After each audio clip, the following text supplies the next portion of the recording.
Morning students. बच्चों, आज का हमारा विषय है हिंदी व्याकरण में अव्यय।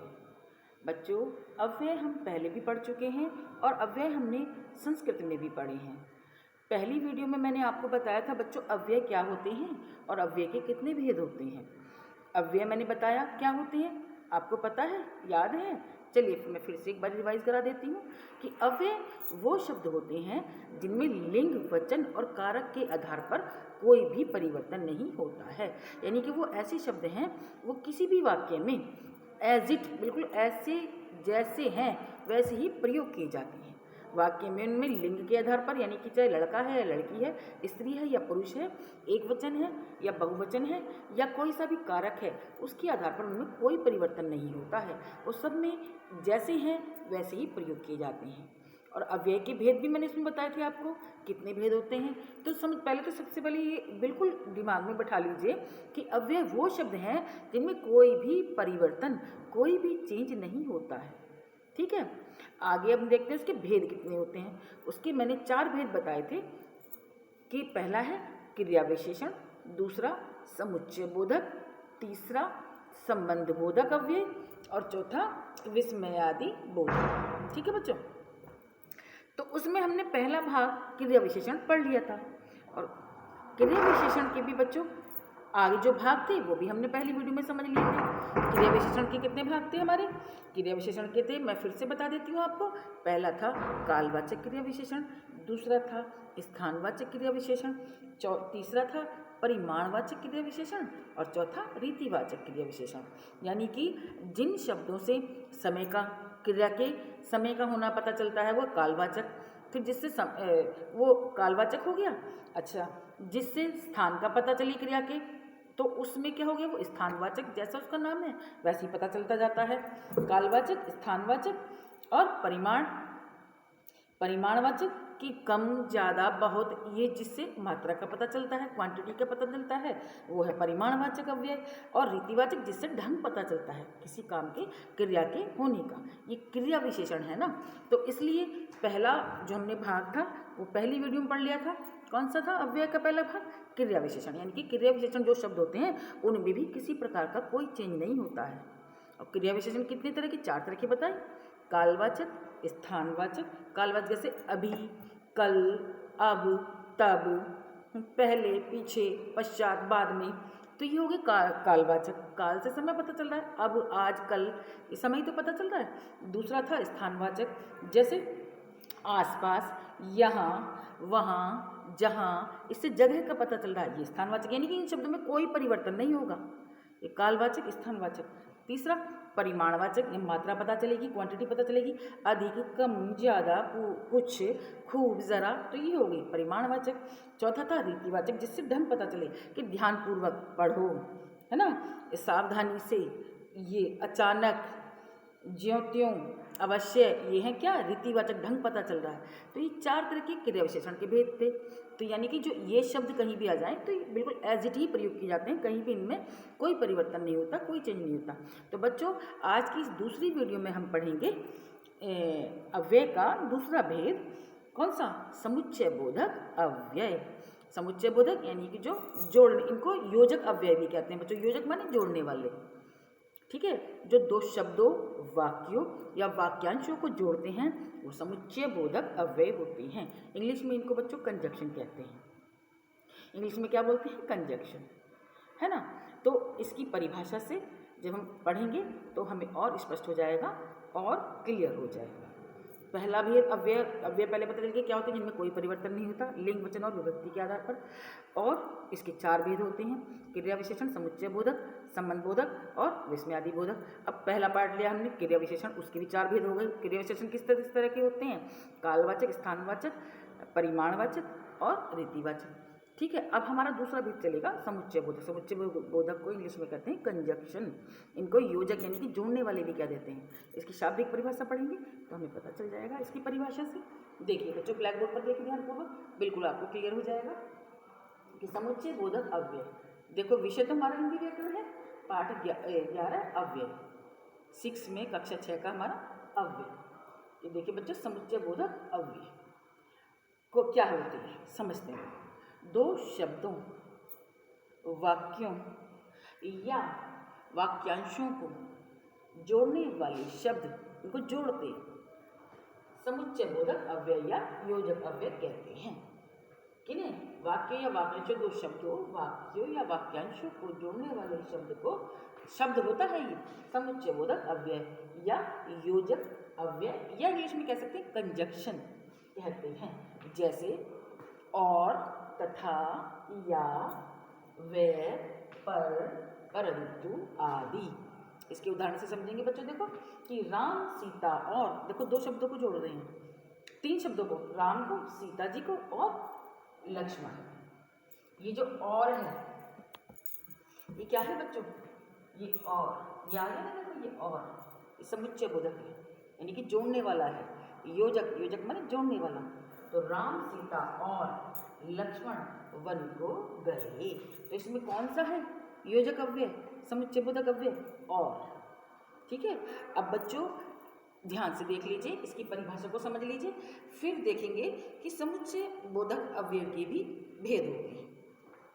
कितने भेद होते हैं अब हम आगे बताएंगे। समुच्चय बोधक अव्यय के जैसे क्रिया विशेषण के 4 भेद थे, समुच्चय बोधक अव्यय के 2 भेद होते हैं, फिर उन भेदों के भी भेद हो जाते हैं। समझ रहे हैं? चलिए आगे हम पढ़ेंगे, मैं ब्लैक बोर्ड पर लिखूंगी और समझाऊंगी, आप समझेंगे। बच्चों अब हम समुच्चय बोधक अव्यय के भेदों को जानेंगे। ब्लैक बोर्ड पर ध्यानपूर्वक देखिए बच्चों। देखिए कि समुच्चय बोधक अव्यय के भेद हमने बता दिए थे। कितने होते हैं? 2 बताए थे मैंने, एक तो समानाधिकरण, दूसरा व्यधिकरण योजक या अव्यय। अब देखो बच्चों, समानाधिकरण योजक या अव्यय के भी 4 भेद हो जाते हैं।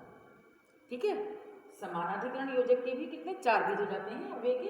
पहला है संयोजक, ये देखिए संयोजक, इसके कौन से शब्द हैं संयोजक के? और, तथा, एवं, व आदि। तो ये समानाधिकरण अव्यय के संयोजक के शब्द हैं। ठीक है बच्चों, जैसे अभी राम, सीता और लक्ष्मण हमने पढ़ा था, वो कौन सा हो गया? समानाधिकरण के संयोजक का वाक्य हो गया।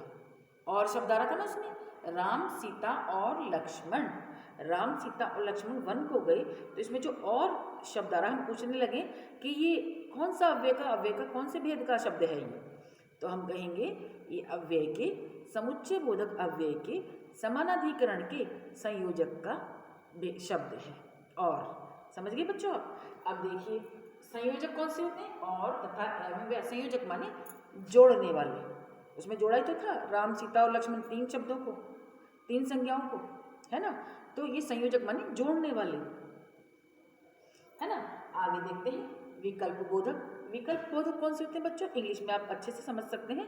विकल्प बोधक होते हैं ऑप्शनल, जिसमें ऑप्शन दिए जाते हैं, या तो ये या तो वो, है ना? इस तरह से देखिए इसके शब्द कौन से होते हैं? या, वा, चाहे, आदि, यानी कि ऑप्शनल हो जाते हैं, है ना? तो वो कौन से होते हैं? विकल्प। हिंदी में ऑप्शन को कहते हैं विकल्प। सीधी पहचान है विकल्प बोधक, और इसके शब्द हैं या, वा, चाहे, आदि। जब आगे मैं उदाहरण आपको दूंगी तो आप उससे बहुत अच्छे से समझेंगे। आगे देखिए विभाजक, यानी कि जो बांट दें, भाग, है ना? देखिए विभाजक का मतलब ही है, भाजक मतलब बांटने वाला, विभाजन करने वाला। ठीक है, लेकिन, किंतु, परंतु, पर, बल्कि, आदि, ये इसके शब्द हैं। किसके? विभाजक के। कि मैं स्टेशन पर पहुंचा लेकिन ट्रेन पहले ही जा चुकी थी, गाड़ी पहले ही जा चुकी थी, है ना? 2 चीज़ों को बांट दिया, लेकिन गाड़ी पहले ही जा चुकी थी। तो लेकिन, किंतु, परंतु, पर, बल्कि, आदि, ये विभाजक के शब्द हैं। अब अगर ये बीच में कहीं शब्द आ जाएं तो हमसे पूछा जाए ये कौन सा अव्यय का भेद का शब्द है, तो हम कहेंगे ये समुच्चय बोधक अव्यय के समानाधिकरण के विभाजक का शब्द है। पहचान हो जाएगी सीधी। आगे चौथा भेद देखिए बच्चों कि परिणाम बोधक समुच्चय बोधक अव्यय, है ना? परिणाम में रिजल्ट पता चलता है किसी चीज का। देखिए इसके शब्द कौन से हैं? इसलिए, अतः, आदि। इसलिए, अतः, आदि किसके हैं? ये समुच्चय बोधक अव्यय के परिणामवाचक अव्यय का भेद है। इसलिए, अतः, आदि। अब इसका समुच्चय बोधक अव्यय का हमने पहला एक भेद पढ़ लिया, समानाधिकरण अव्यय, इसके 4 भेद पढ़ लिए। संयोजक, विकल्प बोधक, विभाजक और परिणाम बोधक।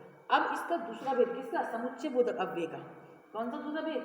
व्यधिकरण योजक या व्यधिकरण अव्यय पढ़ेंगे। इसके कौन से शब्द होते हैं बच्चों? क्योंकि, की, ताकि, तो आदि। इसकी सीधी सी पहचान आपको बताती हूँ बच्चों। की जो है ना, ये हर एक की हर शब्द में की आ रहा है। की बस तो अलग है ना। तो हम पहचान जाएंगे कि समुच्चय बोधक अव्यय के दूसरे भेद व्यधिकरण अव्यय या व्यधिकरण योजक का कि ये शब्द हैं क्योंकि, जिसमें की आ जाता है। क्योंकि, की, ताकि, की, तो आदि। ठीक है बच्चों। अब इसको हम उदाहरण के माध्यम से समझेंगे तो अच्छे से स्पष्ट हो जाएगा। देखिए बच्चों, समुच्चय बोधक अव्यय के पहले भेद समानाधिकरण अव्यय के चार भेद होते हैं। उसमें से पहला भेद संयोजक। संयोजक मैंने बताया जोड़ने वाले। इसका और, तथा, एवं, व आदि। इसके उदाहरण से आपको बिल्कुल स्पष्ट हो जाएगा। देखिए बच्चों, ध्यानपूर्वक ब्लैक बोर्ड पर देखिए उदाहरण। गीता और योगेश के विवाह की तारीख 5 अगस्त है। तो आप बताइए बच्चों, इसमें संयोजक शब्द कौन सा है? ध्यान से देखिए। और संयोजक किसका होता है? कौन से शब्द होते हैं संयोजक? और, तथा, एवं, व आदि, है ना। ये कौन से हैं संयोजक? तो संयोजक माने जोड़ने वाले। इसमें देखिए कौन सा संयोजक शब्द है? और। गीता और योगेश, इन दो शब्दों को, गीता को और योगेश नाम की संज्ञाओं को ये और शब्द जोड़ रहा है ना। तो गीता और योगेश के विवाह की तारीख 5 अगस्त है। तो ये और हमारा संयोजक है। और संयोजक किसका भेद है? समानाधिकरण का। और समानाधिकरण किसका भेद है? समुच्चय बोधक अव्यय का। समुच्चय बोधक अव्यय के दो भेद है ना, समानाधिकरण अव्यय योजक या व्यधिकरण योजक या अव्यय। ठीक है। तो समानाधिकरण के चार भेद जो हैं, उसका पहला भेद संयोजक यानी कि जोड़ने वाला। अब हम इसका दूसरा भेद देखेंगे बच्चों, विकल्प बोधक यानी कि ऑप्शनल। इसके उदाहरण से भी हम अच्छे से समझेंगे। देखिए इसके शब्द कौन से हैं? या, वा, चाहे, आदि। ऑप्शन मिल जाएगा इसमें हमें। देखिए इसका उदाहरण। देखिए उदाहरण, पिताजी ने मुझसे कहा चाहे फ्रॉक ले लो या खिलौने ले लो। विकल्प दे दिए दो, फ्रॉक और खिलौने का ऑप्शन दे दिए। तो या, वा, तो इसमें कौन सा शब्द है विकल्प बोधक? या। ठीक है, या, वा, चाहे, ये तो शब्द है इसके ऑप्शनल वाले की, विकल्प बोधक के। तो पिताजी ने मुझसे कहा, देखिए ध्यान से बच्चे,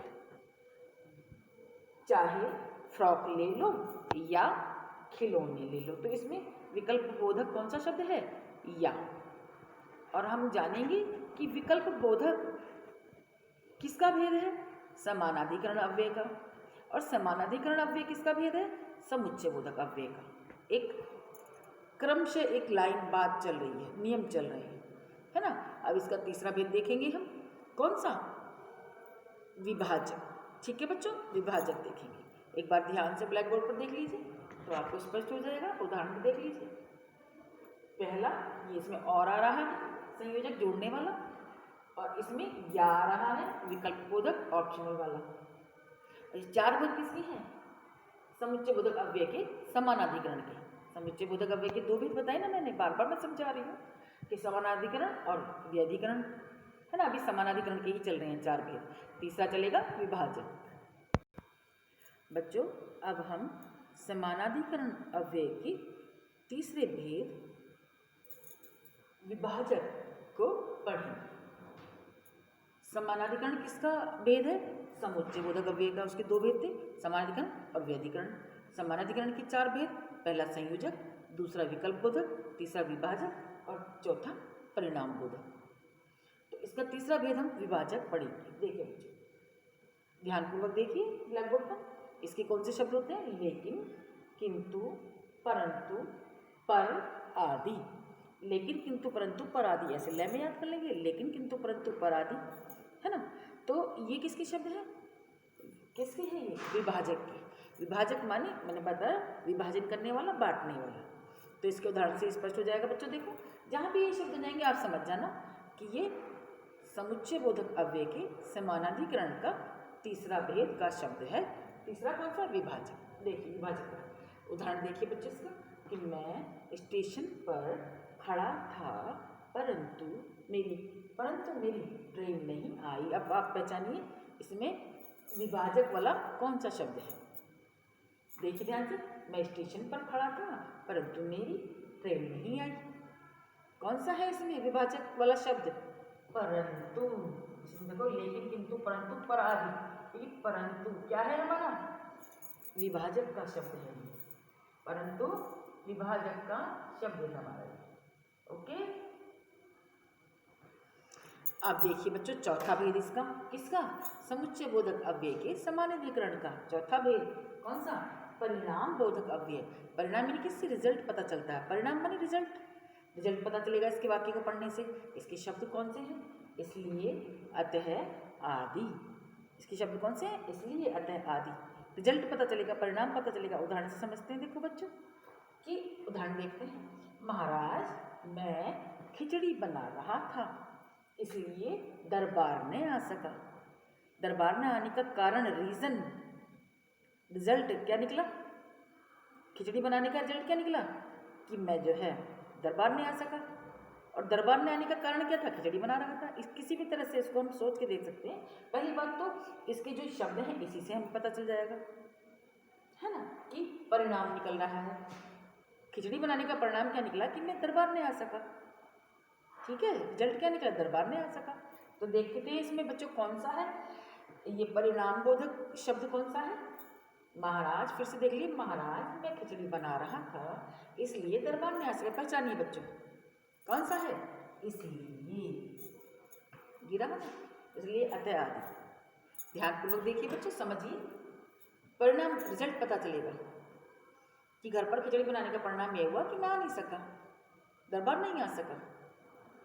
और आप इस तरह से भी देख सकते हैं कि क्यों नहीं आ सका? क्योंकि मैं खिचड़ी बना रहा था। किसी भी तरह से देख लीजिए, निकलेगा रिजल्ट ही, परिणाम निकलेगा, है ना, कारण पता चलेगा। तो बच्चों ये समुच्चय बोधक अव्यय के समानाधिकरण के हमारे चारों भेद पूरे होते हैं। अब हम समुच्चय बोधक अव्यय का दूसरा भेद, व्यधिकरण योजक, ये व्यधिकरण अव्यय पढ़ेंगे। ध्यान से देख लीजिए बच्चों। बच्चों अब हम समुच्चय बोधक अव्यय के दूसरे भेद, व्यधिकरण योजक को पढ़ें। ब्लैक बोर्ड पर देखिए बच्चों ध्यानपूर्वक। इसका उदाहरण भी मैं बताऊंगी बच्चों अभी आपको, उसी से क्लियर होगा क्योंकि ऐसे तो हम पहले भी पढ़ चुके हैं। देखिए व्यधिकरण योजक, इसकी क्या पढ़ा है मैंने? की आ रहा समय, क्योंकि, की, ताकि, तो, आदि, है ना। तो व्यधिकरण योजक का उदाहरण मैं आपको देती हूँ बच्चों। देखिए इसका उदाहरण देखते हैं। उदाहरण लिखती हूँ मैं बच्चों, उससे आपको एकदम क्लियर हो जाएगा, स्पष्ट हो जाएगा और आपको समझ में भी आ जाएगा कि सोनिया लखनऊ से आई तो हम सब उससे मिलने गए। देखिए सोनिया लखनऊ से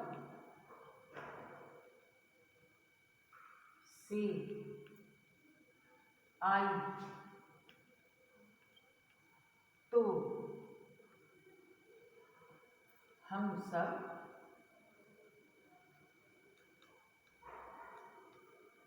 उससे मिलने गए। मिलने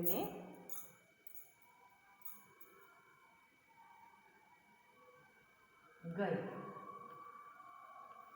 बच्चों अब देखिए इसमें हमारा व्यधिकरण योजक का कौन सा शब्द आया हुआ है। इसकी हमने बताया क्योंकि, की, ताकि, तो, आदि। देखिए सोनिया लखनऊ से आई तो हम सब उससे मिलने गए। कौन सा शब्द है इसमें? ये व्यधिकरण योजक का ये है तो।